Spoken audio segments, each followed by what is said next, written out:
Hi friends, ഇന്ന് നിഷ എഴുതിയിരിക്കുന്നൊരു മെയിലേക്ക് കിടക്കാം. Madam, എൻ്റെ പേര് നിഷ. യഥാർത്ഥ പേരല്ല. 28 വയസ്സുണ്ട്. ഞാൻ ഒരു നേഴ്സാണ്. ഹസ്ബൻഡ് ഒരു പൊതുമേഖലാ സ്ഥാപനത്തിൽ ജോലി ചെയ്യുന്നു. ഞങ്ങൾക്ക് 2 പേർക്കും ഒരേ സിറ്റിയിലാണ് ജോലി കിട്ടിയത്. അതുകൊണ്ട് തന്നെ ഞങ്ങൾ ഒരു വീടെടുത്ത് ഇവിടെ താമസിക്കുകയാണ്. കുറേ വർഷങ്ങളായി. ഞങ്ങൾക്ക് ഒരു കുട്ടിയുമുണ്ട്. എൻ്റെ വിവാഹം കഴിഞ്ഞ് 1 വർഷം കഴിഞ്ഞപ്പോഴാണ് അച്ഛൻ മരിച്ചു പോയത്. പെട്ടെന്നാണ് പുള്ളിയുടെ മരണമുണ്ടായത്. അത് കഴിഞ്ഞ ശേഷം അമ്മ ഒറ്റയ്ക്ക് താമസിക്കുകയായിരുന്നു. എനിക്കൊരു ബ്രദർ ഉള്ളത് ഗൾഫിൽ സെറ്റിൽഡാണ്. അപ്പോൾ കുട്ടി ജനിച്ചു കഴിഞ്ഞപ്പോഴേക്കും ചേട്ടൻ പറഞ്ഞു, എടി എന്നാൽ പിന്നെ അമ്മയും കൊണ്ടുവരാം, അല്ലാതെ എങ്ങനെ കാര്യങ്ങൾ നടക്കാമെന്ന്. അങ്ങനെ അമ്മയും ഞങ്ങളുടെ കൂടെ സിറ്റിയിലേക്ക് പോകുന്നു. മാഡം, അമ്മയുടെ കാര്യം പറയുകയാണെങ്കിൽ പണ്ടത്തെ കാര്യമാണേ. അമ്മ ഒരു ജഗജില്ലാടിയായിരുന്നു. കാര്യം, ഞങ്ങളുടെ വീട്ടിൽ എല്ലാത്തിൻ്റെയും അവസാന വാക്ക് അമ്മയാണ്. അമ്മ പറഞ്ഞത് മാത്രമേ ആ വീട്ടിൽ നടക്കുകയുള്ളൂ. അച്ഛൻ വെറും ഒരു നൂൽപ്പാവയായിരുന്നു. അമ്മ എങ്ങോട്ട് ആട്ടിവിടുമോ അവിടേക്ക് പോകുന്ന പാവ. ഏതെങ്കിലും രീതിയിൽ അമ്മയെ ആരെങ്കിലും എതിരിട്ട് കഴിഞ്ഞാൽ അമ്മ അവിടെ താണ്ഡവം തുള്ളും. പിന്നെ ഒരു മനുഷ്യർക്കവിടെ നിൽക്കാൻ പറ്റില്ല. അങ്ങനൊരു സ്വഭാവമാണ്. മാസത്തിൽ പകുതി ദിവസങ്ങൾ എൻ്റെ നൈറ്റ് ഡ്യൂട്ടി ആയിട്ട് പോകും. അമ്മ ഇപ്പോഴും ഞങ്ങളുടെ വീട്ടിൽ വന്നു കഴിഞ്ഞപ്പോഴേക്കും ഇവിടുത്തെ കാര്യങ്ങളെല്ലാം നോക്കി നടത്തും. പണ്ട് അച്ഛനുണ്ടായിരുന്ന സമയത്ത് വീട്ടിൽ അച്ഛൻ്റെ സുഹൃത്തുക്കൾ വന്നു കഴിഞ്ഞ് കഴിഞ്ഞാൽ അച്ഛനേക്കാൾ അവർക്കിഷ്ടം അമ്മയാണ്. അച്ഛൻ്റെ സുഹൃത്തുക്കൾ അവർക്ക് അമ്മയോടെന്തോ വലിയൊരു അറ്റാച്ച്മെൻ്റ് ഉണ്ടായിരുന്നു. അമ്മയുടെ അടുത്ത് അവർ വളരെ സ്വാതന്ത്ര്യത്തോടുകൂടി ഇടപഴകും. അവർക്ക് വേണ്ടി അമ്മ എന്ത് വിഭവങ്ങൾ വേണമെങ്കിലും ഉണ്ടാക്കി കൊടുക്കും. അതിന് കവിഞ്ഞ ചില ഇടപഴകലുകൾ ഞാൻ കണ്ടിട്ടുണ്ട്. ചിലർക്കൊക്കെ അമ്മയുടെ നല്ല ബഹുമാനമാണ്. അച്ഛൻ വീട്ടിലുണ്ടെങ്കിലും അവരൊക്കെ വീട്ടിൽ വന്നു കഴിഞ്ഞാൽ അമ്മ തന്നെയാണ് അവരെ സ്വീകരിച്ച് സൽക്കരിക്കുക. അച്ഛൻ അമ്മ വരച്ച വരയിൽ നിൽക്കുന്നത് കൊണ്ടാകാം അമ്മ അച്ഛൻ്റെ സമ്മതമൊന്നും കൂടാതെ പല സുഹൃത്തുക്കളെയും സ്വന്തമാക്കുന്നത് ഞാൻ കണ്ടിട്ടുണ്ട്. പല ആണുങ്ങളും അമ്മയുടെ കൂടെ അടുക്കളയിൽ നിന്ന് അമ്മയെ സഹായിക്കുകയാണ് എന്നുള്ള രീതിയിൽ പോപ്പോ കാര്യങ്ങളും, അതുമാത്രമല്ലാതെ മുട്ടുരുമലുകളും, പിന്നെ ചില സമയത്ത് അറിയാതെ നമ്മൾ ബെഡ്റൂമിലേക്ക് ചെന്ന് കയറുമ്പോൾ പലരോടുമൊത്തുള്ള അമ്മയുടെ പല വിശ്വരൂപ പ്രദർശനങ്ങളും ഞാൻ കണ്ടിട്ടുണ്ട്. അലർച്ചകളും വിളികളും നടനവും താണ്ഡവും ഒക്കെ ഞാൻ കണ്ടിട്ടുണ്ട്. പക്ഷേ ആ സമയത്ത് അമ്മയോട് അടുത്ത് പെരുമാറാൻ എനിക്ക് പേടിയായിരുന്നു. അമ്മ ഷൗട്ട് ചെയ്യും, പോടി അപ്പുറത്ത് എന്ന് പറയും. എൻ്റെ സഹോദരനും അങ്ങനെ തന്നെയായിരുന്നു. അവനും പേടിയായിരുന്നു മാഡം. അത്രയ്ക്കും ഒരു രൗദ്ര രൂപിണിയാണ് അമ്മ. ഒരു മതം പൊട്ടി നിൽക്കുന്ന പെണ്ണാനയാണ് എന്ന് തോന്നിപ്പോകും. എന്തായാലും അമ്മയെ നിയന്ത്രിക്കാൻ ആർക്കും കഴിയില്ല. ചില സുഹൃത്തുക്കളെയൊന്നും അമ്മയ്ക്ക് അത്ര ഇഷ്ടമല്ല, അവരെ അടുപ്പിക്കില്ല. എനിക്ക് വളർന്നു വന്നു കഴിഞ്ഞപ്പോഴേക്കും മനസ്സിലായ കാര്യം, സൗന്ദര്യവും കഴിവുള്ള പുരുഷന്മാരെയാണ് അമ്മയ്ക്കിഷ്ടം. അവരെ അമ്മ അംഗീകരിക്കും, അല്ലാത്തവരെ അമ്മ അംഗീകരിക്കില്ല. എല്ലാ സൗന്ദര്യമുള്ള പുരുഷന്മാരെയും ഒരു ടെസ്റ്റ് ഡോസിന് അമ്മ വിധേയമാക്കും. അതിൽ ജയിക്കുന്നവർ വളരെ കുറവാണ്. ജയിച്ചു കഴിഞ്ഞെന്ന് പറഞ്ഞാലും അമ്മയെ അടക്കി ഭരിക്കാനൊന്നും അമ്മ ഒരിക്കലും സമ്മതിക്കില്ല. അമ്മ അവരെ വട്ടം ചുറ്റിക്കും. അവരുടെ അടിമയായിട്ടല്ല, ഉടമയായിട്ടാണ് അമ്മ നിൽക്കുക. അവരെ അടിമകളെപ്പോലെ ചവിട്ടി മിതിക്കാനും അവരെ വട്ടം കറക്കാനും അമ്മ ഒരു മിടുക്കിയായിരുന്നു. അമ്മ പറഞ്ഞാൽ അവർ വേണമെങ്കിൽ മല പോലും പൊക്കിക്കൊണ്ടുവരും. അത്രയ്ക്കും ആജ്ഞാശക്തി അമ്മയ്ക്കുണ്ട്.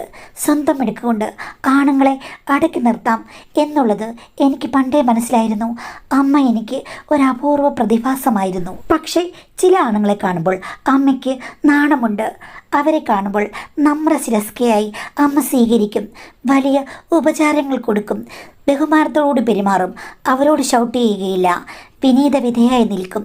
അതിൻ്റെ പിന്നിലെ രഹസ്യം എന്താണെന്ന് എനിക്ക് ആദ്യമൊന്നും മനസ്സിലായില്ല. പിന്നീട് ഞാനൊരു ദിവസം എൻ്റെ നഗ്ന നേത്രങ്ങൾ കൊണ്ട് കണ്ടതാണ് മാഡം. 3-4 മണിക്കൂർ കഴിഞ്ഞിട്ടും അവസാനിപ്പിക്കാത്ത ചില പ്രവർത്തന പ്രക്രിയയുടെ അവസാന ഫലം അമ്മയ്ക്ക് മനസ്സിലായി. അവരാണ് അമ്മയ്ക്ക് ഏറ്റവും സൂട്ടബിളായിട്ടുള്ള ആണുങ്ങൾ. അമ്മയുടെ സ്വപ്നത്തിലെ ആണുങ്ങൾക്ക് അമ്മ അടിമയുമായിരുന്നു. പക്ഷേ അങ്ങനെയുള്ള ആളുകൾ വളരെ വളരെ കുറവായിരുന്നു. അവർക്ക് റെസ്പെക്റ്റ് കൊടുക്കും. അമ്മയുടെ അടുത്ത് ആർക്കെങ്കിലും സമയമോ സന്ദർഭമോ കുറവാണെങ്കിൽ അമ്മ അവരെ ആട്ടി ഓടിക്കും. നിനക്ക് എൻ്റെ അടുത്ത് നിൽക്കാനുള്ള യോഗ്യതയില്ലെന്ന് പറയും. എല്ലാ ആണുങ്ങളെയും വട്ടം ചുറ്റിക്കാൻ അമ്മയ്ക്ക് പ്രത്യേക കഴിവാണ്. അമ്മയിലേക്ക് ആണുങ്ങൾ ഈയാമ്പാറ്റ പോലെ വന്നു വീഴും. അത്രയ്ക്ക് സുന്ദരിയാണ്. എവിടെ പോയാലും ഏത് പുരുഷനെ ഒന്ന് മോഹിക്കും. ഒരിക്കലെങ്കിലും അമ്മയുടെ അടുത്തൊന്നിരിക്കാൻ. പക്ഷേ അമ്മ പല സുന്ദരന്മാർക്കും അവസരം കൊടുക്കും. പക്ഷേ അതൊക്കെ പരാജയത്തിൽ കലാശിക്കുമ്പോൾ അവരെ അമ്മ ചവിട്ടി അരിക്കുന്ന പോലെ പെരുമാറും, അല്ലെങ്കിൽ അടിമകളാക്കും. പക്ഷേ ഏതെങ്കിലും ഒരാൾ വിജയിച്ചു വന്നു കഴിഞ്ഞാൽ അമ്മ അവരോട് സ്നേഹത്തോടുകൂടി പെരുമാറും, അവരെ പൂജിക്കും, അവരെ ആര്യപുത്ര എന്ന് വിളിക്കും. നമ്മൾ സീരിയലൊക്കെ കാണില്ലേ, അതുപോലെ തന്നെ അമ്മയ്ക്ക് ഇരട്ട വ്യക്തിത്വമോ അതിൽ കൂടുതൽ വ്യക്തിത്വമോ ഉള്ള ഒരു വ്യക്തിയാണെന്ന് എനിക്ക് തോന്നിയിട്ടുണ്ട്. അമ്മയുടെ ദുരൂഹതകളെപ്പറ്റി വർണ്ണിക്കാൻ പറ്റില്ല. കത്തിയാലും കത്തിയാലും തീരാത്ത ഒരു മെഴുകുതിരിയാണോ അവർ, അതോ ആളെ കത്തുന്ന അഗ്നിപർവ്വതമോ? ഒരിക്കലും നിലയ്ക്കാത്ത സ്ഫോടനങ്ങൾ നടക്കുന്ന സജീവമായ അഗ്നിപർവ്വതങ്ങൾ ചിലയിടത്തുണ്ടെന്ന് ഞാൻ കേട്ടിട്ടുണ്ട്. എപ്പോഴും ലാവ, ചൂട് ലാവ പരന്നൊഴുകും. അതേപോലൊരു അന്തരീക്ഷമായിരുന്നു ഞങ്ങളുടെ വീട്ടിൽ. എൻ്റെ അച്ഛൻ അതെല്ലാം നിശബ്ദമായി സഹിക്കും. കാരണം അദ്ദേഹം ഭാര്യയുടെ അടിമയാണ്. ഭാര്യ എന്തു പറഞ്ഞാലും അതാണ് വേദവാക്യം. ഭാര്യയുടെ മുന്നിലേക്ക് 10 പേരെ കൂട്ടിക്കൊണ്ടു ചെല്ലാനും അദ്ദേഹത്തിന് മടിയൊന്നുമില്ല. ഭർത്താവിൻ്റെ മുന്നിൽ വെച്ച് വാതിൽ വലിച്ചടച്ച് ഭർത്താവിനോട് കാവലിരിക്കാൻ പറഞ്ഞെന്ന് പറഞ്ഞാലും ഭർത്താവ് അത് ശിരസാ വഹിക്കും. അകത്ത് എൻ്റെ ഭാര്യ താണ്ഡവമാടുന്നു, ഞാൻ താണ്ഡവത്തിന് കാവലിരിക്കുന്നു എന്നുള്ള ഒരഭിമാനമുള്ള ആളാണ് അച്ഛനെന്ന് എനിക്ക് തോന്നിയിട്ടുണ്ട്. അവർ തമ്മിലുള്ള കെമിസ്ട്രി എന്താണെന്ന് എനിക്കൊരിക്കലും മനസ്സിലായിട്ടില്ല. അടങ്ങാത്ത അവരുടെ അഗ്നി എവിടെ നിന്ന് വന്നതാണെന്നും എനിക്കറിയില്ല. അവരെ അണയ്ക്കാൻ മാത്രം ഒരാളായില്ലല്ലോ എൻ്റെ അച്ഛൻ, അല്ലെങ്കിൽ അവർക്ക് അങ്ങനൊരു ഭർത്താവിനെ കിട്ടില്ലല്ലോ എന്നൊക്കെ ഞാൻ ആലോചിക്കാറുണ്ട്. പക്ഷേ അമ്മയുടെ ഫേവറേറ്റായ ആളുകളൊന്നും അമ്മയുടെ കൂടെ അധികകാലം കാണില്ല. കാര്യം ഉദ്യോഗസ്ഥരൊക്കെ അല്ലേ, അവർ ട്രാൻസ്ഫറൊക്കെ വാങ്ങി പോകും. അതൊക്കെ അമ്മയ്ക്ക് നിരാശ സമ്പാദിച്ചിട്ടുണ്ട്. പുതിയ പുതിയ ജില്ലകളിൽ ചേക്കാറാൻ തുടങ്ങുമ്പോൾ ചില പക്ഷികൾ ഉണക്കച്ചുള്ളിലുകൾ ഒടിച്ചിടില്ലേ എന്ന് പറഞ്ഞതുപോലെ പലപ്പോഴും പല പതനങ്ങളും അമ്മയ്ക്ക് സംഭവിച്ചിട്ടുണ്ട്. അമ്മ പിന്നെയും തിരയായി തേടുകയാണ്. മൈനാക പർവ്വതം, അതിൽ കയറിയെങ്കിൽ മാത്രമേ അമ്മയ്ക്ക് തൃപ്തിയാകൂന്ന് എനിക്ക് പലപ്പോഴും തോന്നിയിട്ടുണ്ട്. പക്ഷേ അങ്ങനെയുള്ള മൈനാകങ്ങൾ കടലിൽ അപൂർവമാണ്. ഉയർന്നു വന്ന് തഴുകിയുണർത്താൻ അങ്ങനെയുള്ളൊരാൾ എന്ന് വരും എന്ന് കരുതിയിരിക്കുന്ന ഒരു വിരഹിണിയായിരുന്നു അമ്മയെന്ന് എനിക്ക് തോന്നിയിട്ടുണ്ട്. അമ്മയെക്കുറിച്ച് മാത്രം എന്താ വർണ്ണിക്കുന്നതെന്ന് മാഡം ചോദിക്കാം. കാര്യം അമ്മ അത്രയ്ക്കും കോംപ്ലിക്കേറ്റഡ് ആയിട്ടൊരു വ്യക്തിയായിരുന്നു. എങ്കിലും ഒരു 40-45 വയസ്സൊക്കെ കഴിഞ്ഞപ്പോഴേക്കും അച്ഛന് ചെറിയ അസുഖങ്ങളൊക്കെ വന്നു കഴിഞ്ഞപ്പോഴേക്കും അമ്മ അടങ്ങി ഒതുങ്ങി എന്നൊക്കെ എനിക്ക് തോന്നിയിട്ടുണ്ട്. സൗഹൃദ സംസ്ഥകളൊക്കെ കുറച്ച് കുറയാൻ തുടങ്ങി. പിന്നെ അച്ഛൻ മരിച്ചു കഴിഞ്ഞപ്പോൾ അമ്മ തനിയെ താമസിച്ചപ്പോൾ അവിടെ എങ്ങനെയായിരുന്നു എന്ന് എനിക്ക് വലിയ പിടിയില്ല. എങ്കിലും അമ്മ സജീവമായി ഒഴുകുന്ന നദി പോലെ കടലിൽ ചേരുമായിരിക്കാം എന്ന് ഞാൻ വിചാരിച്ചു. എനിക്കൊന്നിലും ഇടപെടാൻ പറ്റില്ല. ഇത്തരം ചോദ്യങ്ങൾ ചോദിച്ചു കഴിഞ്ഞാൽ അമ്മ പറയും, നീ നിൻ്റെ കാര്യം നോക്ക്, നിനക്കുള്ളത് കൊണ്ട് നീ ജീവിക്കുക, എനിക്കുള്ളത് കൊണ്ട് ഞാൻ ജീവിക്കും, ഞാൻ കറക്കുന്നത് നിനക്ക് കറക്കാൻ പറ്റില്ല, നിനക്ക് വേണമെങ്കിൽ സ്വന്തമായി കറക്കുക എന്ന് അമ്മ പറയും. ഇല്ലെങ്കിൽ മോന്ത കിട്ടി 2 എണ്ണം തരും. അങ്ങനെ ഒരാളാണ് അമ്മ. അമ്മയുടെ കറക്കും ഭൂമി കറക്കം നിർത്തിയാലും നിർത്താൻ നമുക്ക് പറ്റില്ല. അമ്മ ഈസ് ഈസിക്കൽ ടു ഹോട്ട്, സോ ഹോട്ട്. അച്ഛൻ്റെ സുഹൃത്തുക്കളെ മാത്രമല്ല അമ്മയുടെ ആൺസുഹൃത്തുക്കളെയും വീട്ടിലെ ചില ബന്ധുക്കളെയുമൊക്കെ അമ്മ ഇതേ തന്ത്രം ഉപയോഗിച്ചിട്ട് വരച്ച വരയിൽ നിർത്തിയിട്ടുണ്ട്.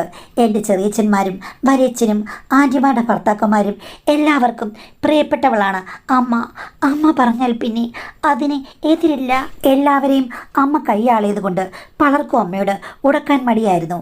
എൻ്റെ ഏതോ ഒരു ആൻറ്റിയുടെ ഭർത്താവ് എന്തോ കാര്യത്തിന് ഇവിടെ ആണുങ്ങളുണ്ട് തീരുമാനിക്കാൻ എന്ന് അമ്മയുടെ ഷൗട്ടിങ് കേട്ട് പറഞ്ഞു കഴിഞ്ഞപ്പോഴേക്കും അമ്മ പറഞ്ഞു, നിനക്ക് 5 സെക്കൻഡ് പോലും സമയമില്ലാത്തവനാണ് നീ, എങ്ങനെയാണ് കാര്യങ്ങൾ തീരുമാനിക്കുക?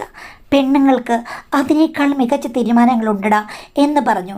എല്ലാവരുടെ മുന്നിൽ വെച്ച് അയാളുടെ പരാജയ കഥ അമ്മ പറഞ്ഞപ്പോൾ നാട്ടുകാർക്കും വീട്ടുകാർക്കും കാര്യങ്ങൾ മനസ്സിലായി. അയാൾ വാലും ചുരുട്ടിക്കൊണ്ട് ഓടിപ്പോയി. പൊടി പോലുമില്ല കണ്ടുപിടിക്കാൻ. ഇപ്പോൾ ഞാനും എൻ്റെ ഭർത്താവും അമ്മയും ഒരുമിച്ചാണ് താമസം. എൻ്റെ പ്രസവത്തിന് ശേഷമാണ് അമ്മ ഞങ്ങളുടെ കൂടെ താമസം തുടങ്ങിയത്. എൻ്റെ ഭർത്താവാണെങ്കിൽ ഒരു നിഷ്കളങ്കനാണ്. വായിൽ വേലിട്ടാൽ പോലും കടിക്കില്ല. കിടപ്പറയിൽ അത്ര കേമനൊന്നുമല്ല. എന്നാലും അദ്ദേഹത്തെ കുറ്റപ്പെടുത്തില്ല. അദ്ദേഹത്തിൻ്റെ കുഴപ്പം ആണെന്നൊന്നും ഞാൻ പറയില്ല. എല്ലാം നോർമലാണ്. കുറവുകളെന്ന് പറയാൻ ഒന്നും ഇല്ല എന്നാണ് എനിക്ക് തോന്നുന്നത്. ഞാൻ എൻ്റെ സഹപ്രവർത്തകരുമായിട്ടും പിന്നെ ഞങ്ങളുടെ കൂട്ടത്തിലുള്ള ചില സാറുമാരുണ്ട്, ഹോട്ട് സാറുമാർ, അവരുമായിട്ടൊക്കെ എനിക്ക് ബന്ധമുണ്ട്. എനിക്കിഷ്ടപ്പെട്ട പുരുഷന്മാരാണെങ്കിൽ ഞാൻ തീർച്ചയായിട്ടും സഹകരണ പ്രസ്ഥാനത്തിൻ്റെ ഉപജ്ഞാതാവായി ഞാൻ മാറും. കാരണം എനിക്കെന്തോ അമ്മയാണല്ലോ എൻ്റെ മാതൃക. അതുകൊണ്ട് തന്നെ എനിക്കെൻ്റെ മോഹങ്ങളെ നിയന്ത്രിക്കാനൊന്നും തോന്നാറില്ല. ഭർത്താവ് അറിയാതെ എല്ലാം ഞാൻ മാനേജ് ചെയ്യും. അദ്ദേഹത്തിൻ്റെ അടുത്ത് വരുമ്പോൾ എനിക്ക് യാതൊരു കുഴപ്പമില്ല. അദ്ദേഹത്തിൻ്റെ ഇഷ്ടങ്ങൾക്കനുസരിച്ച് ഞാൻ നിൽക്കും. അദ്ദേഹത്തെ ഞാൻ വെറുപ്പിക്കില്ല. എല്ലാം അഡ്ജസ്റ്റ് ചെയ്ത് പോകും. പക്ഷേ എൻ്റെ ഉള്ളിൽ നടക്കുന്ന, എൻ്റെ പുറമേയുള്ള സംഭവങ്ങളൊന്നും അദ്ദേഹത്തിന് അറിയാൻ യാതൊരിടയുമില്ല. അദ്ദേഹം ഞാൻ ജോലി ചെയ്യുന്ന പരിസരത്തോട്ട് വരാറേയില്ല. പാവമാണെന്ന് ഞാൻ പറഞ്ഞല്ലോ. എനിക്ക് എല്ലാം പുറമേ നിന്ന് കിട്ടുന്നുണ്ട്. അതുകൊണ്ട് തന്നെ അദ്ദേഹത്തോടും പരിഭവമില്ല. നല്ല കുടുംബിനിയായി, നല്ല സ്നേഹപൂർണ്ണയായി ഞാനും ജീവിച്ചു പോകുന്നു. ഭർത്താവുമായി ഒത്തുള്ള അനുഭവങ്ങൾ തീവ്രത കുറവാണെങ്കിലും അതും ഞാൻ സന്തോഷകരമായിട്ടെടുക്കുന്നു. തീവ്രത കൂടിയ ഭൂചലനങ്ങൾ പുറത്തനുഭവപ്പെടുന്നത് അതും എനിക്ക് വളരെ സന്തോഷം തന്നെ. രണ്ടും കൂടി ബാലൻസ് ചെയ്ത് പോകുന്നതുകൊണ്ട് എൻ്റെ ജീവിതം സുഖകരമാണ്. പക്ഷേ ഇപ്പോൾ ഏകദേശം 3 മാസത്തോളമായി ഭർത്താവ് വളരെ താല്പര്യം കാണിക്കുന്നു. ആദ്യത്തിനേക്കാൾ 10 മടങ്ങ് ഉത്സാഹമാണ്. എന്താ കാര്യമെന്ന് എനിക്ക് മനസ്സിലാകുന്നില്ല. ഞാനാണെങ്കിൽ ചിന്തിച്ചു, ഇത്രയും പെട്ടെന്ന് ശരീരത്തിനും മനസ്സിനും മാറ്റങ്ങൾ ഉണ്ടാകണമെങ്കിൽ അതിന് കാരണം എന്തായിരിക്കാം? ഇദ്ദേഹം എന്തെങ്കിലും മരുന്നുകൾ ഉപയോഗിക്കുന്നുണ്ടാകുമോ? ഇനി വേറെ വല്ലതാണോ ഉപയോഗിക്കുന്നത് തെറ്റായ രീതിയിൽ? അതോ ഇനി ഇതിനു വേണ്ടിയിട്ടുള്ള മരുന്നുകളാണോ? എനിക്കാകെ സംശയമായി. അദ്ദേഹത്തോട് ചോദിക്കാനും പറ്റില്ല. എനിക്ക് പ്രത്യക്ഷത്തിൽ തെളിവുകളൊന്നുമില്ല. പിന്നെ ഭർത്താവ് സന്തോഷത്തോടു കൂടി ഉച്ചസ്ഥായിൽ ഇടപെടുമ്പോൾ ഞാൻ എന്താണ് മാറ്റമെന്ന് ചോദിക്കാൻ പറ്റുമോ? അങ്ങനെ ചോദിച്ചാൽ ഉള്ളിഷ്ടം കൂടെ പോയാലോ? അത് എനിക്ക് വയ്യ. അതുകൊണ്ട് രഹസ്യമായൊരു അന്വേഷണം വേണമെന്ന് ഞാൻ മനസ്സിൽ പ്രഖ്യാപിച്ചു. ഞാൻ പലതും ശ്രമിച്ചു നോക്കി. അതിനിടയ്ക്ക് ഹസ്ബൻഡിൻ്റെ മേശവലിപ്പിൽ നിന്ന് എനിക്ക് ഒരു ഡയറിക്കകത്ത് 2 സ്ട്രിപ്പ് മരുന്നുകൾ ഒളിപ്പിച്ച നിലയിൽ കിട്ടി. കാരണം ഒരിക്കലും ആരും പ്രതീക്ഷിക്കില്ലല്ലോ ഡയറിക്കകത്ത് ഇങ്ങനെ സ്ട്രിപ്പ് മരുന്നുകൾ ഇരിക്കുമെന്ന്. ഞാൻ എടുത്ത് നോക്കിക്കഴിഞ്ഞപ്പോഴേക്കും ഏറ്റവും പുതിയ മരുന്നാണ്. കുതിര പോലെ കുതിച്ചു പായാൻ, വേഗത, സമയം, എല്ലാത്തിനും. ദൈവമേ, ഒരു ഡോക്ടർ പ്രിസ്ക്രൈബ് ചെയ്തെങ്കിൽ മാത്രമേ ഇത് കിട്ടുകയുള്ളൂ. ഇങ്ങനെ എന്തൊരു ഡോക്ടറെ കാണാൻ പോയി ഇങ്ങനെ ഇത് എഴുതി വാങ്ങിച്ചു കൊണ്ടുവന്നു. അപ്പോൾ ഇതിന് പിന്നിൽ എന്തോ കാര്യങ്ങളുണ്ട്. ഇങ്ങേർക്കൊരു പുതിയ കാമുക ഉണ്ടായിട്ടുണ്ട്. എനിക്ക് ഉറപ്പാണ് ആരുമായിട്ടായിരിക്കും ബന്ധം. ഞാൻ മൊബൈലൊക്കെ പരന്നു നോക്കി. പക്ഷേ എനിക്കൊരു തെളിവും കിട്ടിയില്ല. അങ്ങോട്ടും കോളില്ല, ഇങ്ങോട്ടും കോളില്ല, വാട്സാപ്പിൽ ചാറ്റുമില്ല. ഇത് എങ്ങനെ, ആര് എന്നൊക്കെ ആലോചിച്ചു. കുറേ നേരം ആലോചിച്ച് കഴിഞ്ഞപ്പോഴേക്കും ഞാൻ ഓർത്തു, അമ്മ അടങ്ങില്ല. അമ്മയുടെ ഇപ്പോൾ ഉണ്ട്, പറയാൻ പറ്റില്ല. അമ്മ ദുരൂഹത നിറഞ്ഞ ഒരു സ്ത്രീയാണ്. ഈ പ്രായത്തിൽ അമ്മയിൽ ഇത് ആരോപിക്കണോ അതോ വേണ്ടയോ? അത് മാത്രമല്ല, പൊതുവേ ഒരു മന്ദപ്പനാണല്ലോ എൻ്റെ ഹസ്ബൻഡ്. അമ്മയുടെ സ്വഭാവം അനുസരിച്ച് എൻ്റെ ഹസ്ബൻഡിനെ അമ്മ തിരഞ്ഞെടുക്കുമോ? എനിക്ക് ആ കൺഫ്യൂഷനായി. തെളിവുകൾ ഇല്ല. ചുമ്മാ അങ്ങോട്ട് എന്തെങ്കിലും ചോദിച്ചുകൊണ്ടില്ലെങ്കിലേ അമ്മ പണ്ടത്തിനേക്കാൾ പൊട്ടിത്തെറിക്കും.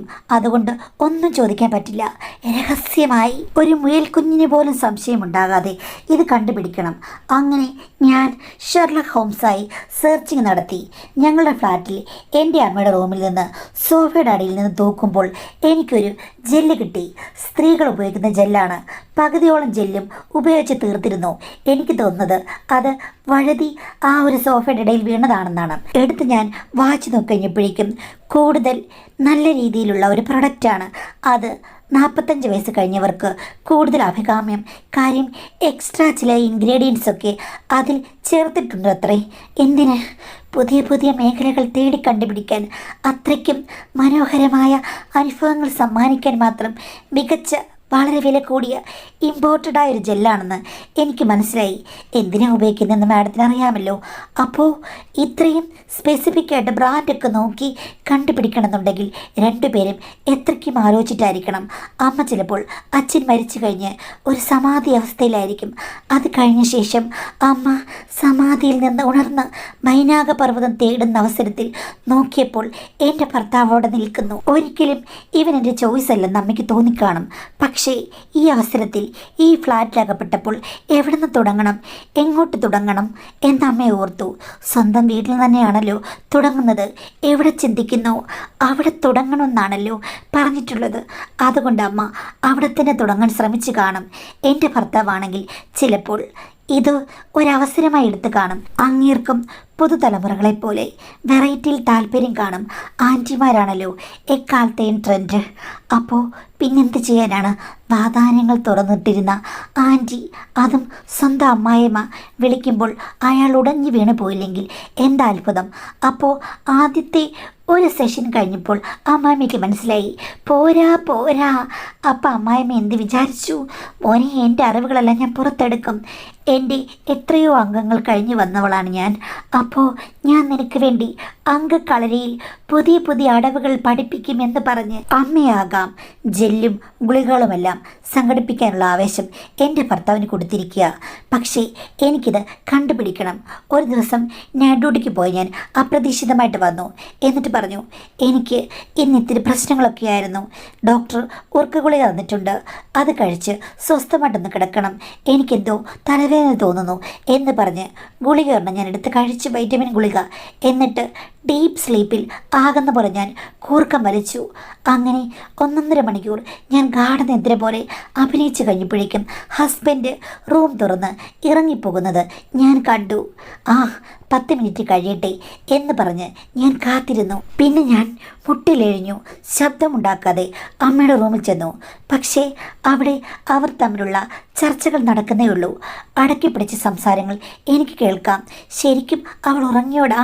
ഉറക്കഗുളി കഴിച്ചതല്ലേ, ഗാഢമായിട്ട് ഉറങ്ങിക്കാണും. പറയാൻ പറ്റില്ല, അവളെൻ്റെ മോളാണ്, അവൾക്ക് സംശയം തോന്നാം. ഏയ് ഇല്ല, ഞാൻ 1.5 മണിക്കൂർ നോക്കിയതല്ലേ, ഒരു കുഴപ്പമില്ല. കിടന്നിടത്ത് നിന്ന് അനങ്ങിയിട്ടേ ഇല്ല. ഇവളെന്തിന് ഇന്ന് തള്ളി പിടിച്ചുകൊണ്ട് ഇങ്ങോട്ട് വന്നതാണ്. ഞാൻ ഓർത്തു 5 ദിവസം അടുപ്പിച്ച് നൈറ്റ് ഡ്യൂട്ടി കാണുമെന്ന്. 5 ദിവസവും നമ്മൾ മാത്രമേ ഉള്ളൂവെന്നും കുഞ്ഞുറങ്ങിക്കഴിഞ്ഞാൽ പിന്നെ നമ്മുടെ ലോകമൊന്നും. ഇപ്പം അവളും ഉറക്കമില്ല. അസുഖം നൈറ്റ് ഡ്യൂട്ടിക്ക് തടസ്സം എന്നൊക്കെ പറഞ്ഞ് വന്നതിൽ ഒരു സംശയമില്ലേടാ. ഇനിയിപ്പം നമ്മുടെ കാര്യം കണ്ടുപിടിക്കുമോ? അപ്പം ഹസ്ബൻഡ് പറയാണ്, കണ്ടുപിടിച്ചാലും ഒന്നുമില്ല അമ്മേ. അമ്മയെ വിട്ട് ഇനി ഞാൻ എങ്ങും പോകില്ല. ഞാൻ അമ്മയ്ക്ക് വേണ്ടി വാദിക്കും. നീ എൻ്റെ കൂടെ നിൽക്കുമോ? ഞാൻ പറഞ്ഞ പോലെ നീ കേൾക്കുമോ? പിന്നെ അവൾ പറഞ്ഞാൽ 10-1 കാര്യം പോലും ഞാൻ കേൾക്കില്ല. അമ്മ പറഞ്ഞാൽ 10-10 ഞാൻ കേൾക്കില്ലേ അമ്മേ എന്ന് പറയുമ്പോഴേക്കും, നീയാണടാ യഥാർത്ഥ മരുമകൻ. നിൻ്റെ ഉള്ളിലെ ഉറങ്ങിക്കിടക്കുന്ന കഴിവുകളെ ഞാൻ കണ്ടെത്തിയല്ലോ. മോൻ ഗുളിക കഴിച്ചിട്ടാണ് വന്നത്. 1 മണിക്കൂർ മുമ്പ് കഴിച്ചു. അത് കഴിക്കണം. 1 മണിക്കൂർ മുമ്പെങ്കിലും കഴിച്ചെങ്കിൽ മാത്രമേ യഥാർത്ഥത്തിൽ റെഡിയാകുകയുള്ളൂ. ഈ സമയത്തേക്ക് മമ്മി ഒന്ന് നോക്കട്ടെ മോനെ എന്ന് പറയുന്നു. എന്നിട്ട് മമ്മി ആഹ്ലാദിക്കുന്നു, അഭിനന്ദിക്കുന്നു. മൈനാക പർവ്വതം, എൻ്റെ പൊന്നുമോനെ, നീയാണ് എനിക്ക് സ്വന്തം. ഇന്ന് നമ്മൾ കടലിൽ നിന്ന് ഉയർന്നു പൊങ്ങി നീരാടും എന്ന് പറഞ്ഞ് 2 പേരും കൂടി അവിടെ ശബ്ദമുഖരിതമായ ഘോഷയാത്രയിലേക്ക് കടക്കുന്നത് ഞാൻ കണ്ടു. ചെന്ന് പ്രശ്നമുണ്ടാക്കി എല്ലാം അവസാനിപ്പിച്ചാലോ എന്ന് തോന്നി. പക്ഷേ എനിക്ക് അമ്മ എങ്ങനെ പ്രതികരിക്കുമെന്നറിയില്ല. വേണമെങ്കിൽ നീ പോടി, നിൻ്റെ ഭർത്താവ് ഞാനും കൂടെ നാളെ മരുഭൂമിയിലാണെങ്കിൽ പോയി ജീവിക്കും എന്ന് പറഞ്ഞ് ഇറങ്ങിപ്പോകുന്ന ആളാണ് അമ്മ. അമ്മയ്ക്ക് ഈ കാര്യത്തിൽ യാതൊരു ദാക്ഷിണ്യമില്ല. അച്ഛൻ മരിച്ചതുകൊണ്ട് അമ്മ ഒന്ന് അടങ്ങിയെന്നേ ഉള്ളൂ, അല്ലാതെ അമ്മ മാറിയിട്ടില്ലെന്ന് എനിക്ക് മനസ്സിലായി. അകത്ത് അമ്മയുടെ അലർച്ച കേട്ടപ്പോൾ എനിക്ക് മനസ്സിലായി, ഒരിക്കലും അമ്മയെ എനിക്ക് പിന്തിരിപ്പിക്കാൻ പറ്റില്ല. എൻ്റെ അമ്മയും ഭർത്താവും തമ്മിൽ അടുപ്പത്തിലായിരിക്കുന്നു. ഇനി എന്ത് ചെയ്യും? പരസ്പരം അറിഞ്ഞു കഴിഞ്ഞാൽ മറ്റെന്തെങ്കിലും അത്യാഹിതം വീട്ടിൽ സംഭവിക്കുന്ന ഭയമുണ്ട്. ഭർത്താവിനെ എങ്ങനെ പിന്തിരിപ്പിക്കും? അമ്മ എങ്ങനെ പിന്തിരിപ്പിക്കും? അമ്മയെ നാട്ടിലേക്ക് അയക്കണോ? അപ്പോൾ കുട്ടിയെ ആര് നോക്കും? ഡേ കെയറിൽ ഡേയിലാക്കാം, പക്ഷെ നൈറ്റ് ഡ്യൂട്ടിയൊക്കെ വരുമ്പോഴേക്കും ഹസ്ബൻഡിന് മാത്രം മാനേജ് ചെയ്യാനൊന്നും പറ്റില്ല മാഡം. അതുകൊണ്ട് ആ ഒരു മാർഗവും ഇല്ല. അവരോട് തുറന്ന് സംസാരിക്കാന്ന് വെച്ച് കഴിഞ്ഞാൽ 2 പേരും അത് സമ്മതിച്ചു തരികയില്ല. ഒന്നും നടക്കും തോന്നില്ല. അതിനുള്ള ധൈര്യം എനിക്കില്ല. ഈ സമയത്ത് ഈ സാഹചര്യത്തിൽ ഞാൻ എന്താണ് ചെയ്യേണ്ടത്? തെറ്റാർക്ക് സംഭവിക്കും, അത് ശരിയാണ്. പക്ഷെ എങ്ങനെ തിരുത്തിക്കും? ഇവിടെ അമ്മ മറ്റൊരാളുമായിട്ടാണ് ബന്ധമെങ്കിൽ എനിക്കൊരു പ്രശ്നം ഉണ്ടാകില്ല. പക്ഷേ ഇതാരോടെങ്കിലും പറയാൻ പറ്റുമോ എന്നാണ് ചോദിച്ചിരിക്കുന്നത്. എന്തായാലും നിങ്ങൾക്ക് നിങ്ങളുടെ അമ്മയുടെ നാൾവഴികളും ചരിത്രങ്ങളും എല്ലാം അറിയാം. അമ്മ അങ്ങനെയൊന്നും ഒതുങ്ങുകയും അടങ്ങുകയും ചെയ്യുന്ന ഒരു വ്യക്തിയല്ലെന്നും അറിയാം. അപ്പോൾ അവരെ പിന്തിരിപ്പിക്കാനോ അല്ലെങ്കിൽ പറഞ്ഞു കഴിഞ്ഞാൽ അവരതിനെ ഒരിക്കലും നല്ല രീതിയിൽ എടുക്കുമെന്നോ സദാചാരം അവർക്കുണ്ടെന്നോ നമുക്ക് പറയാൻ പറ്റില്ല. ഇതെല്ലാം എന്താണെന്നറിയാമോ, ഒരു സദാചാര ചിന്തയാണെന്ന് നമുക്കറിയാമല്ലോ. ഇപ്പം ഇന്ന ആളുകളുമായിട്ട് ബന്ധമാകാവൂ, അല്ലെങ്കിൽ ഈ ഒരു മനുഷ്യനുമായിട്ട് അല്ലെങ്കിൽ ഈ ഒരു ബന്ധത്തിലുള്ള ആളുമായിട്ട് ഒരു ബന്ധം ഉണ്ടാകാൻ പാടില്ല, അങ്ങനെയൊക്കെ നമ്മുടെ സമൂഹം കൽപ്പിച്ചു വെച്ചിരിക്കുന്ന ഒരു കാര്യമാണ്. ഈ ഒരു കൽപ്പനാബോധത്തിൽ വിശ്വസിക്കാത്ത ആൾക്കാർക്ക് അതൊന്നുമില്ല. അപ്പോൾ അവർക്ക് അമ്മയാണെങ്കിലും കുഴപ്പമില്ല, പെങ്ങളാണെങ്കിലും കുഴപ്പമില്ല, വരുമാനാണെങ്കിലും കുഴപ്പമില്ല, അമ്മായിമ്മയാണെങ്കിലും കുഴപ്പമില്ല, അവർക്ക് അവരുടെ കാര്യങ്ങളിലേക്ക് പോകണം എന്ന് മാത്രമേ ഉള്ളൂ. പിന്നെ നിങ്ങളുടെ സ്ഥാനത്ത് നല്ലൊരു ഭാര്യ എന്ന് വെച്ച് കഴിഞ്ഞാൽ നിങ്ങൾ ചീത്തയാണെന്നല്ല പറഞ്ഞത്. നല്ല ഭാര്യ എന്ന് പറയുമ്പോഴേക്കും എൻ്റെ ഭർത്താവ് എൻ്റെ സ്വന്തം, എനിക്കും അയാൾ സ്വന്തം, മാത്രമേ ഉള്ളൂ. പുറമെയുള്ള ബന്ധങ്ങളെ പറ്റിയിട്ടൊന്നും ഞങ്ങൾ ചിന്തിക്കുന്ന പോലുമില്ല, അത്രയ്ക്ക് യോജിപ്പിലാണ് ജീവിക്കുന്നത് എന്ന് പറയുന്നൊരു ഭാര്യയും നിങ്ങളും തമ്മിൽ ഒത്തിരി വ്യത്യാസമുണ്ട്. കാര്യം നിങ്ങൾക്ക് ഭർത്താവിൻ്റെ കാര്യങ്ങൾ മാനേജ് ചെയ്യാൻ പറ്റും. പുറത്ത് കാണുന്ന സൗന്ദര്യമുള്ളവരും അല്ലെങ്കിൽ സീനിയേഴ്സോ അല്ലെങ്കിൽ അവിടെയുള്ള ഉന്നതരായുള്ള ആളുകളുമായിട്ടൊക്കെ നിങ്ങൾക്ക് താല്പര്യം തോന്നുകയാണെങ്കിൽ ഒരാസരത്തിലേക്ക് പോകുന്നൊരു സ്ത്രീയാണ്. അതായത് പുറത്ത് ഇഷ്ടംപോലെ ബന്ധങ്ങൾ നിങ്ങൾ ഭർത്താവ് അറിയാതെ ആസ്വദിക്കുന്ന ഒരു സ്ത്രീയാണ്. അപ്പോൾ ഇവിടെ വന്നിട്ട് അമ്മയുടെ സ്വഭാവം അറിയാം, ഭർത്താവിന് മാത്രമുള്ള നിങ്ങളൊരു മന്ദനാണെന്ന് വിചാരിച്ചത് അങ്ങേരുടെ സങ്കല്പത്തിൽപ്പെട്ട ഒരാളെ കണ്ടപ്പോഴായിരിക്കും അയാളും ഈ പറയുന്ന കാര്യങ്ങൾക്ക് അനുസരിക്കാൻ തുടങ്ങിയത്. നിങ്ങളോട് അയാൾ സ്ലോ ആയിരുന്നു. അവിടെ ചെന്ന് കഴിഞ്ഞപ്പോഴേക്കും അമ്മായിയമ്മ നിർബന്ധിച്ച് അയാൾക്ക് പകർന്നു കൊടുത്തു അറിവുകൾ. അയാളപ്പോൾ ശരിക്കും നല്ലൊരാളായിട്ട് മാറി. അപ്പോൾ ഈ പറഞ്ഞതുപോലെ നിങ്ങൾക്ക് നിങ്ങളുടെ കാര്യങ്ങളെല്ലാം പുറത്ത് നാട് നടക്കുന്നുണ്ട്, ഭർത്താവ് ഇവിടെയുണ്ട്, പക്ഷേ ഭർത്താവ് ആരുടെ കൂടെ പോകാൻ പാടില്ല. അതേപോലെ അമ്മയുടെ കാര്യങ്ങളെല്ലാം അറിയാം, പക്ഷേ അമ്മ ഇവിടെ വന്ന് എൻ്റെ ഭർത്താവിനോട് അടുക്കാൻ പാടില്ല എന്ന് നിങ്ങൾ പറഞ്ഞു കഴിഞ്ഞാൽ അതിനകത്ത് നിങ്ങളുടെ ജീവിതത്തിൽ വലിയ ലോജിക്കൊന്നും അപ്ലൈ ചെയ്യാൻ പറ്റുകയില്ല. കാര്യം ഇവിടെ നിങ്ങൾ പതിവ്രതയായ ഒരു ഭാര്യയല്ല. എനിക്ക് പുറത്ത് എവിടെ വേണമെങ്കിലും നോക്കാം, പോകാം, ഒരു പ്രശ്നവുമില്ല, പക്ഷേ എൻ്റെ ഭർത്താവിന് പറ്റില്ല, എൻ്റെ അമ്മയ്ക്കും പറ്റില്ല, എൻ്റെ ഭർത്താവും അമ്മയും കൂടെ തീരെയും പറ്റില്ല എന്ന് പറഞ്ഞ് നടക്കുന്ന കാര്യമല്ല. നിങ്ങളെപ്പോലുള്ള ഒരാൾ എന്താ വിചാരിക്കേണ്ടത്, ഞാൻ എൻ്റെ കാര്യം നോക്കിപ്പോകുന്നു, ഈ വീട്ടിൽ ഇങ്ങനെ നടക്കുന്നു, എന്തായാലും എല്ലാവരും ഇതേപോലൊക്കെ തന്നെയാണ്, അപ്പോൾ എന്താണ് കണ്ടില്ല എന്നടിക്കുക. നിങ്ങൾ പുറത്തുള്ള കാര്യങ്ങൾ സ്മൂത്തായി ഹാൻഡിൽ ചെയ്യുന്നു, ഭർത്താവിൻ്റെ അടുത്തും കാര്യങ്ങൾ സ്മൂത്തായിട്ട് പോകുന്നു, നിങ്ങൾക്കൊരു പ്രശ്നമില്ലായിരുന്നു. അതേപോലെ ഭർത്താവ് അമ്മായിമ്മയുടെ അടുത്തുള്ള കാര്യങ്ങൾ സ്മൂത്തായിട്ട് ഹാൻഡിൽ ചെയ്യും, നിങ്ങളുമായിട്ടുള്ള കാര്യങ്ങൾ സ്മൂത്തായിട്ട് ഹാൻഡിൽ ചെയ്യും. നിങ്ങൾ അതിൽ പ്രത്യേകിച്ച് വേരാതിപ്പെടാനോ അല്ലെങ്കിൽ ഒത്തിരി പ്രശ്നങ്ങൾ ഉണ്ടാക്കാനോ ചോദ്യം ചെയ്യാനൊന്നും പോകാതിരുന്നാൽ മതി. എല്ലാവരും എല്ലാവരുടെയും കാര്യം അറിഞ്ഞുകൊണ്ട് തന്നെ മനസ്സിലൊതുക്കി അഡ്ജസ്റ്റ് ചെയ്ത് പൊയ്ക്കോളും, അത്രയേ ഉള്ളൂ. നിങ്ങളിപ്പോൾ ചെയ്യുന്ന കാര്യങ്ങൾ തന്നെ അപ്ലൈ ചെയ്യുക. ഭർത്താവ് അറിയാതെ നിങ്ങൾ കാണിക്കുന്നത് കട്ടത്തെറ്റ്, എന്നിട്ട് നിങ്ങൾ പറയുകയാണ് തെറ്റ് സംഭവിക്കും, പക്ഷേ ഇങ്ങനെ സംഭവിക്കാൻ പാടില്ലെന്ന്. ഇനിയിപ്പോൾ എന്ത് തെറ്റാണ്? ഒരു തെറ്റുമില്ല, മൊത്തം അലുകുലുത്ത്. അതിനിടയ്ക്ക് അവരെ വെറുപ്പിക്കാനും അല്ലെങ്കിൽ അവരുടെ സ്വഭാവം നിയന്ത്രിക്കാനൊന്നും നിങ്ങൾക്ക് പറ്റും തോന്നുന്നില്ല. തുറന്ന് നിങ്ങൾ പറഞ്ഞു കഴിഞ്ഞാൽ നിങ്ങളൊരു തെറ്റുകാരാണെന്ന് നിങ്ങൾക്ക് അറിയാമല്ലോ. അതുകൊണ്ട് കണ്ടില്ലാഭാവം നടിച്ച് അഡ്ജസ്റ്റ് ചെയ്ത് മുന്നോട്ട് പോകുക. അല്ലാതെ ഭർത്താവിൻ്റെ മേൽ ഭയങ്കര പോസസീവ്നെസ് എടുത്തിട്ട് അയ്യോ എൻ്റെ ചേട്ടാ പോയല്ലോ ചേട്ടാ എന്ന് പറയാൻ മാത്രം നല്ലൊരു ഭാര്യയാണോ നിങ്ങളെന്ന് റീതിങ്ക് ചെയ്ത് നോക്കുക. അല്ലെങ്കിൽ നിങ്ങൾ ഈ സ്വഭാവം ആദ്യം ശരിയാക്കുക, നിങ്ങളുടെ സ്വഭാവം ശരിയാക്കുക, എന്നിട്ട് ഭർത്താവിനോട് നല്ലതായിട്ടിരിക്കുക. എന്നിട്ട് ഭർത്താവിനോട് പറയുക, ഇതുപോലെ ഞാൻ കണ്ടു, അത് ശരിയല്ല, നമുക്ക് വേറെ എന്തെങ്കിലും സംവിധാനങ്ങൾ ഉണ്ടാക്കുക എന്ന് പറഞ്ഞ് ഭാര്യയും ഭർത്താവും കൂടെ സംസാരിച്ച് അമ്മ അറിയാത്തത് സോൾവ് ചെയ്യാം. നിങ്ങൾ നേഴ്സ് ആയതുകൊണ്ട് നിങ്ങൾക്ക് കുറച്ചുകൂടെ നന്നായിട്ടത് പറ്റിയേക്കും. പക്ഷേ നിങ്ങൾ തെറ്റുകാരിയാണ്, അവർ തെറ്റ് ചെയ്യുന്നതിനെ നിങ്ങൾക്ക് പറയാൻ എന്ത് കാര്യമാണുള്ളത്? ഒന്നുമില്ല. അപ്പോൾ അതിൻ്റെ പാട്ടിന് വിടുക, അല്ലെങ്കിൽ അമ്മയെ വഴിതിരിച്ച് വിടുക. കാര്യം എന്ന് വെച്ച് കഴിഞ്ഞാൽ ആ സ്ഥലത്ത് വേറെ ആണുങ്ങളൊക്കെ ഉണ്ടല്ലോ. അപ്പം അമ്മയും ഈ പറഞ്ഞതുപോലെ ഇതിൽ തന്നെ ഒതുങ്ങി നിൽക്കാൻ പോകുന്നില്ല. അമ്മയും ഈ പറഞ്ഞതുപോലെ ഇനിയും മറുകണ്ഠം ചാടി അമ്മ പോകും. തുടക്കമാണ്, അമ്മ ഒന്ന് സ്വസ്ഥമായിരുന്നല്ലേ, ഇപ്പോൾ ഒന്ന് ഉയർന്നെഴുന്നേറ്റതാണ്. ഇനിയും അമ്മയ്ക്ക് മറ്റു ലാവണങ്ങൾ കിട്ടും, അമ്മ അതുവഴി പോവുകയും ചെയ്യും. തൽക്കാലം ഇത് വലിയ കാര്യമില്ലെന്ന് നിങ്ങൾ വിചാരിക്കുക. കാര്യം നിങ്ങൾക്ക് അങ്ങനെ എക്സ്പീരിയൻസ് ആണ് ജീവിതത്തിലുള്ളത്. അല്ലെങ്കിൽ നിങ്ങൾ നന്നാകുക, അവരെയും തിരുത്തുക, സമാനമായി സംസാരിച്ച് നിങ്ങൾ നല്ലൊരു ഭാര്യയാകുക, ഭർത്താവും നല്ലൊരു ഭർത്താവാകുക, അമ്മായിമ്മയും നല്ലൊരു അമ്മായിമ്മയാകുക. മുള്ളാണിയും കൈവച്ചിട്ട് നമ്മൾ കൈതമുള്ളിനെ കളിയാക്കേണ്ട കാര്യമില്ലല്ലോ.